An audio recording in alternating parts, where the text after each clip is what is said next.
I know. No editing. Nope, no editing. So don't make any mistakes.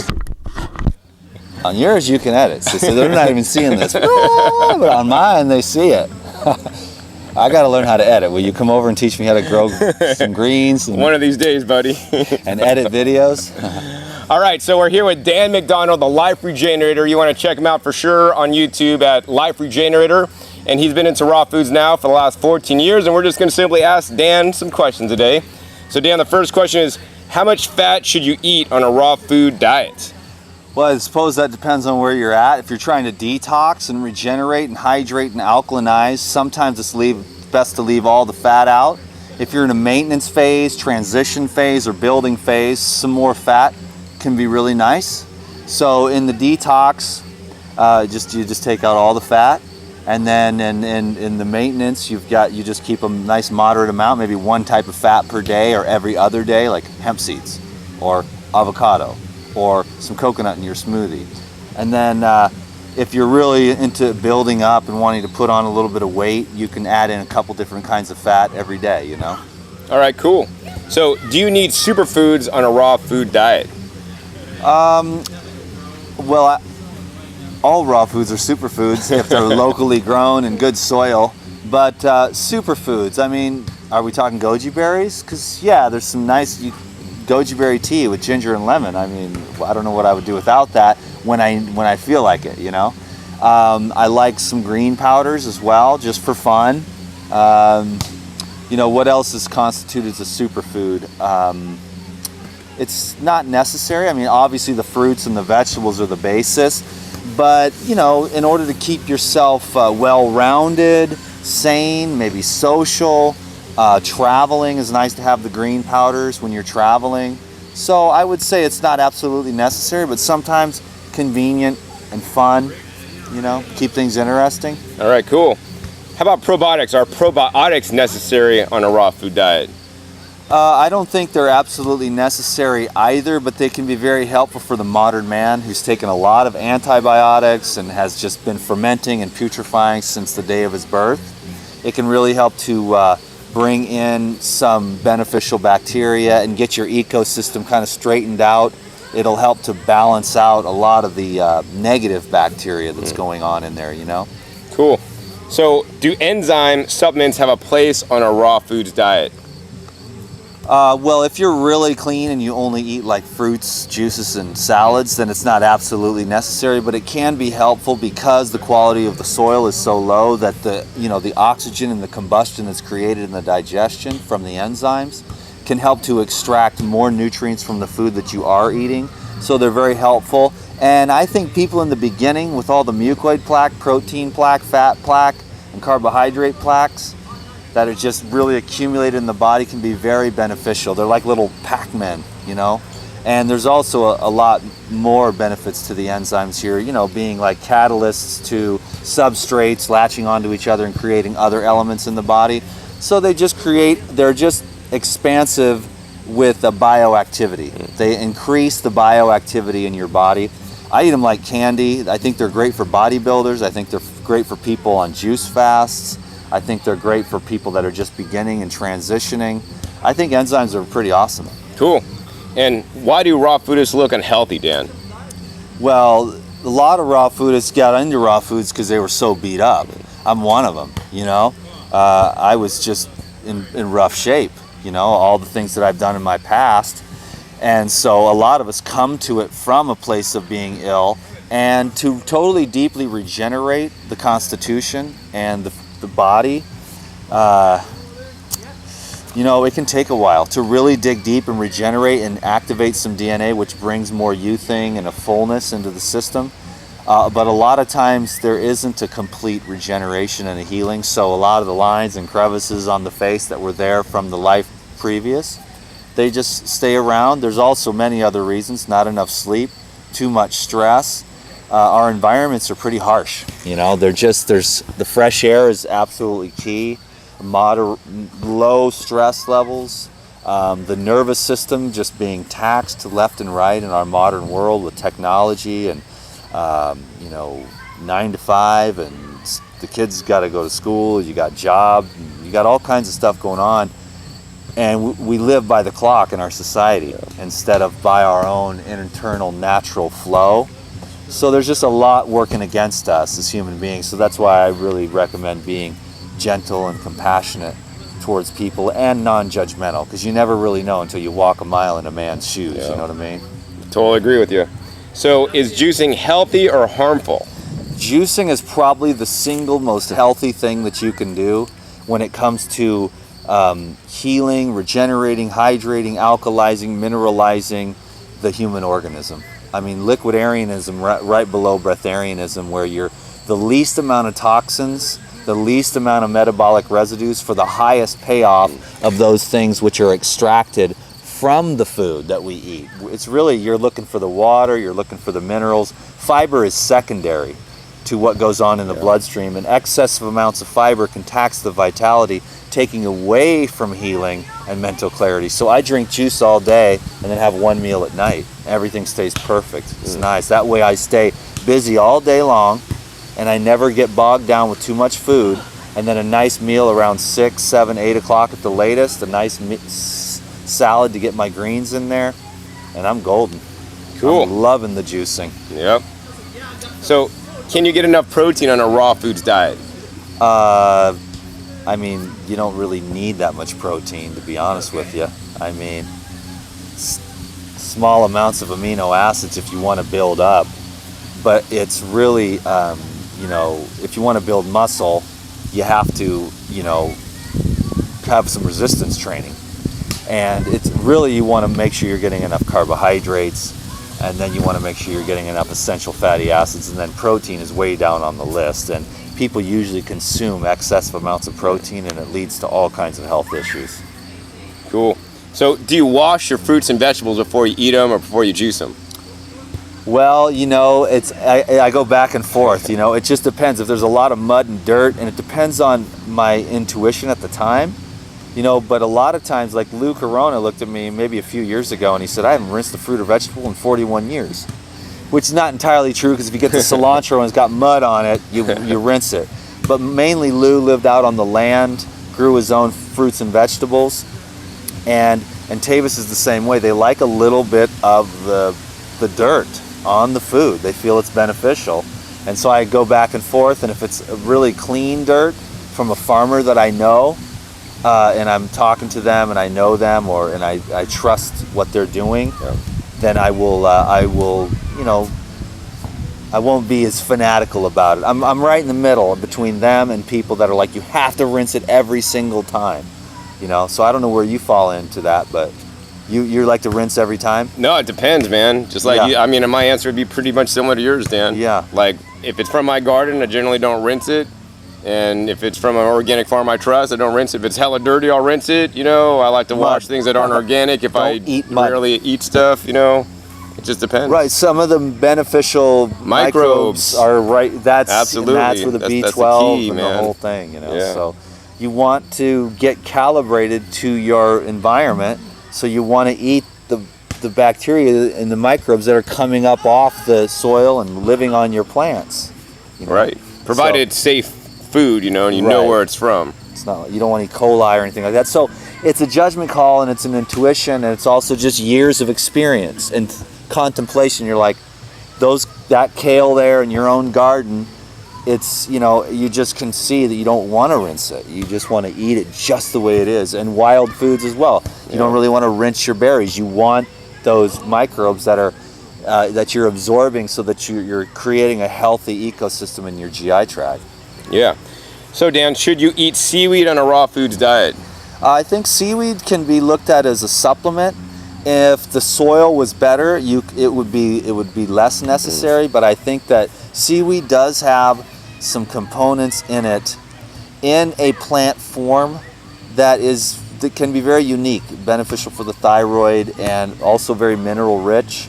So I'm just a very moderate consumer of seaweeds, and I go by intuition. Sometimes I'll just get a hankering for dulse. Not as much as I used to, but sometimes I'll just get a hankering for it, because they're, as you know, the iodine in the soil is generally pretty low, especially in North America. It's just one of those things. Some kelp chicken on a salad once a week can shore things up a bit, you know. Yeah. So I think I think it has a place. I think we should keep our minds open. Cool. So, what are your thoughts on the raw till 4 diet? Well, you know, I like to eat raw foods all day, every day, and because I just feel like they digest the best and they leave the least amount of residue. I feel like grains and processed and cooked carbohydrates are one of the more offending foods. As far as physiologically, almost even worse than meat. Of course, the vegan police are going to have a tirade, but that's a moral issue and not really a sediment issue. I think that the grains deteriorate you faster, and the meat is much more painful in the long run with the pus and the fermentation. So the meat is like a slow karma of like painful, debilitating, arthritic, crippling of putrefaction, whereas the grains start working right away to really slow you down, clog up your kidneys, clog up your GI tract. And so what you're going to have is a lack of utilization. So then you're going to have to tell people that they need to eat and eat and eat and eat and eat. But for the people that are actually clean out the mucoid plaque with enzymes, with detoxification and juicing, they're going to absorb more of the minerals and vitamins that the body's truly hungry for. And then you won't have to eat so much food. And so it's a matter of utilization. And also there's another issue too that's raw till 4 is that the cooked foods from the night before are not fully digested. Then you start eating the fruits and the vegetables the next day that are raw, and then you're going to have fermentation, which burns itself into alcohol. So a lot of times the raw till 4 people are actually kind of food drunks that aren't really aware of that yet, because they haven't had a chance to really dig deeper into the water fasting and the juice cleansing and the detox and the physiology of the GI tract, absorbability, and the importance of the micronutrients as opposed to the macronutrients. I'm sure they'll get it eventually if they continue to really be committed to health, but for now I think they're just a little bit confused. And another thing about cooked foods is just being able to really handle the raw food expansion. I mean, you go through things, right, where you're like, oh God, I wish I didn't have to look at this, or you want to use food to hide away from your internal subconscious that manifests itself as emotions. So you tend to rely on food a lot to suppress, and that's why a lot of times the fermentation, which leads to alcohol, can keep you kind of in a stupor, which keeps you from really waking up and being responsible to the way that you're acting and being and living and taking responsibility for your for yourself, for the way you're responding to life and what you're putting out into this world. So I don't recommend raw till 4, except maybe as everyone has to transition. And so, of course, as a part of a transition thing, but getting stuck on that as a permanent concept, it would be a hindrance to your evolution as a person who's interested in expanding through the diet. And what percentage of raw foods do you personally eat, and what percentage of raw foods do you recommend to others? I mean, as a responsible person who's had so much benefit from 100%, I really began to accelerate an evolution of consciousness when I was committed to 100%. I had to bring in fat to do that, because when I was not eating fat, I was just, no matter how much carbs I ate, when I wasn't focusing on fats and minerals, I was just hungry and emaciated and unstable and ungrounded.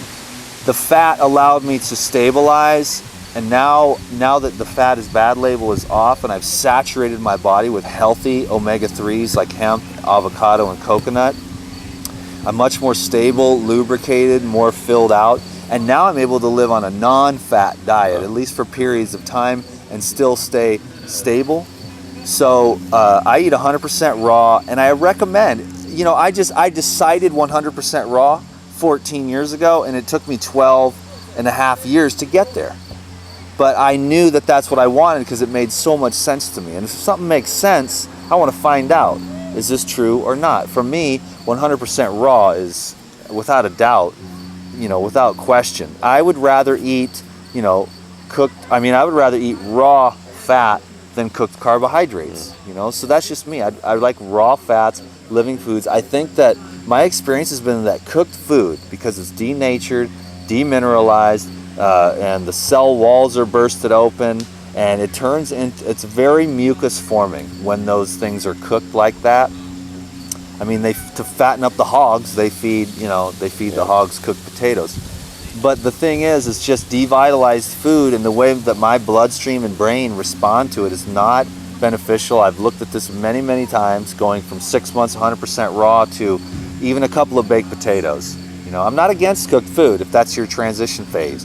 But I think there's better ways to transition now with these transition recipes that are 100% raw, where the nutrition is not devitalized in the nuts, the seeds, and there's even sprouted grains. Quinoa is amazing soaked and sprouted. Soaked nuts and seeds, avocados, coconuts, fruits, vegetables, and some of the transition recipes, I think, just from the angle I want to come at, because I want to promote 100% raw. That's where I want to live. That's where I'd like to see the world go. And that's where I'd like to see anyone who's interested in seeing their potential arise. That's my little gift to the world. And that's just the foundation. So 100% raw, and work towards it. Become a raw foodist, because you already are. And every animal that's living in nature is 100% raw food animal, organism. I mean, all living organisms are raw foodists except the humans. And they're just confused. They're a confused mess. They don't really even see. They think they see, but that person is not seen, as much as they could if they were to have some type of awakening. Cool. So, are all cooked foods equally bad?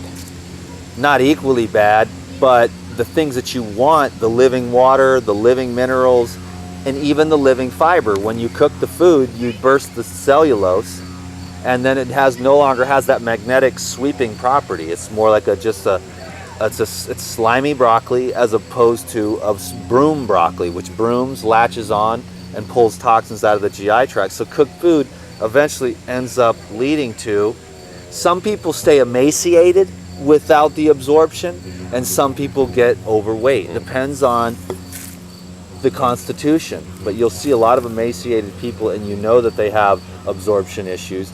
And then you'll see people that are overweight that just can't eat, and they're just eating and eating and eating because they're not absorbing, and they're not getting minerals, vitamins, antioxidants, living water that they want, and the fiber. And then things get backed up, and they get the bloating and the prolapsed organs, and it's a mess. So that's why raw food, it just makes a lot of sense. All right, so what do you eat that you do not consider raw? Nothing. All right. And is there a right way to eat a raw foods diet? I mean, it's a journey, man, and it's an intuitive process. Whereas sometimes, airplanes and airports make me want to eat fat. I just go with it. I know I don't go to the airport without 5 or 6 avocados to buffer all the radiation that I'm so sensitive to. But when I'm out and about and breathing fresh air, and I'm not talking to a million people every day, and I'm living my day-to-day life, I don't really need to eat that much at all. I'll go till noon, have a little jar of orange juice, and then I'll go till dinner and have a very moderate salad or a fruit meal. And I just don't need that much. So it depends on how much you're putting out, how much exercise you're doing. Pounding the pavement requires more alkaline minerals to neutralize the acids that are built up from exercise. So there's no right way. It's just that the more simple that you eat, the more simple combinations, the better you chew your food, the fresher the food, the more consciousness you bring to it, the better off you're going to be. And just really have your own experiment, have your own experience. Like, whoa, maybe I shouldn't, overeat at 10 o'clock at night, because then the next day I'm just good for nothing. You know what I mean? Cool. So what are your thoughts on eating unlimited calories? Go for it. If that's what you need to do at first, but then you're going to just want to look at that absorption issue. It's huge. A lot of people, I've been raw for 6 years. Yeah, but did you ever detox? Did you ever get the mucoid plaque out of your body? And sometimes the answer is no, and they're just not absorbing and utilizing, and they're not focusing on minerals enough. And it's the minerals that will shut the apostat off in the brain. Nothing satiates carbs are great, fruit sugars are great for the brain, but you don't need that much, and you'll learn that after water fasting. And minerals are super important. Fats are super satiating. So you've got to educate yourself. Pick up everything you can from all the different educators. There's no one single right way. And then follow yourself. Yeah. Listen to yourself. Follow yourself. Make the mistakes, dude. I made so many mistakes. And too much eating, not enough eating, too much of the wrong thing, mineral depletion, too many minerals. I mean, you know, and so, you know, you've got to find your own way. And for me right now, clean, low fat, simple mono meals. But it is summer. We'll see what happens when the winter, when I want to pull out the walnuts, you know what I mean? And make some like walnut dressing to go on top of my greens, you know? Cool. So what are your thoughts on carb the F up? I think that that's good for a certain type of people, but you know, I'm more like focused on minerals, water, detoxification, clarity, and oxygen. You know, if you know, carbing up is fine for people, but I don't need that much food to have energy. I just never have. You know, and I just think that there comes a point when you realize that you are the one inside your mind that has to decide to push yourself away from the table when you are 2/3 full, and it has to be a conscious thing. There's two things: you're eating as an animal or eating by the Spirit. And when you eat by the Spirit, you sense that energy flowing through you. You've got a lot done that day. You've done really well. Your blood is clean. You haven't eaten too much. You've breathed a lot. You've put a lot out, and now you need to be refreshed. And you feel that spiritual flow, but you just want a little refreshment, some minerals or some sugars or some sweetness, some wetness. And you can just pack yourself full, and then you feel that energy diminish, that spiritual flow. And that's what you want to avoid. So that's another level, and I don't really think that if someone's not ready for that, they're not going to get it. They're going to be adamant about what they believe at this time, and that's where they are. But eventually, you know, it's going to be the higher levels of awakening are going to happen if you stay 100% raw, do some cleanses, do some of the inner work, wake up. You're going to want to stay eating by the Spirit, because being bogged down with too much food and then needing to sleep so much and then exercise so much, it's not efficient. And it depends. What do you want to do with your life, you know? I mean, I like moderate fitness, moderate finances, you know, moderate family time, relationship. It's like a nice wheel where all the spokes are balanced, and so that the wheel runs smoothly, you know? So I focus on and balance out a lot of areas of my life, and the hub of it is just love. That's the key, you know? Cool. So can a vegan diet be superior to a raw vegan diet? Cooked vegan? Yeah, or to vegan, a raw vegan? Yeah. Not even possible. Cooked food is just, you that's a block of time. As that stuff is moving through you, that's a block that you just missed of life, where you could have ate oranges, but you ate rice or potatoes or bread or whatever it is that's going on out there these days. I even heard that there's a new insurgence of tofu going on or something like that. And I think tofu is the lowest common denominator of food, only because I grew a tumor, and you'll edit that out, right? We won't. I love it when my phone rings. It's like, oh, this is so real, these videos. All right. I gotta actually get to my talk. Oh, what time's your talk? Like in 10 minutes. Awesome. Well, let's answer these last two questions. All right, cool, man. So, 1 second answers. Yeah. What's one top criteria besides the food being raw that's important for health? Organic is good. Raw, locally grown, recently picked. Boom. Most important lifestyle action besides diet for health? Breath, breathing, fresh air. That was quick. You never seen DTM do it until he has to. Is growing your own food necessary for optimal health? It is not necessary, but extremely beneficial. And when I get a plot of land, I'm calling you in to help me out to get that soil rich. And I'm going to grow everything and fruit trees, and I'm going to pile manure and everything I need to grow the best, most mineral dense fruit, a huge orchard, so I can live off my own land, naked, barefoot, breathing. I'll put clothes on when you come over. Thanks. What's the top reason for growing your own food? Just the localness of it. The food has an aura around it. Like an orange on a tree is like, it's got like a 8-inch aura around it all the way around. As soon as you pick it, it begins to diminish because it loses its connection. And you want to go boom and put that aura right in you right away. So it's the electromagnetic energy of the food begins to diminish the second that it's severed from its life force source. Cool. Last question, Dan. Your opinion about being called a pioneer? That's the proper term, man. I'm blasting straight ahead, regardless of anybody who tries to put a wrench in my spokes. You're not going to stop me. You know what I mean? Because comes from a very pure place. My own desire to reach and be the best human being I can be. So, you know, it might seem like to slow me down. I just got to pedal harder. That'll build up my muscles. And then when I've left them far in the dust, I'll launch off like a rocket. And I'm just about to get started on a campaign that goes around the world teaching raw foods juicing and optimum human performance for happiness, joy, and most of all, the blessed peace, which is our birthright and our destiny. Wow. All right, Dan, that's all the questions I got for you. Thank you, John. Thank you, man. I love taking time with you, man. Appreciate it, I love man. your questions. I love your energy. I love the work you do, man. Thank you. Thank you, Dan. Peace be with you. Thank you very much.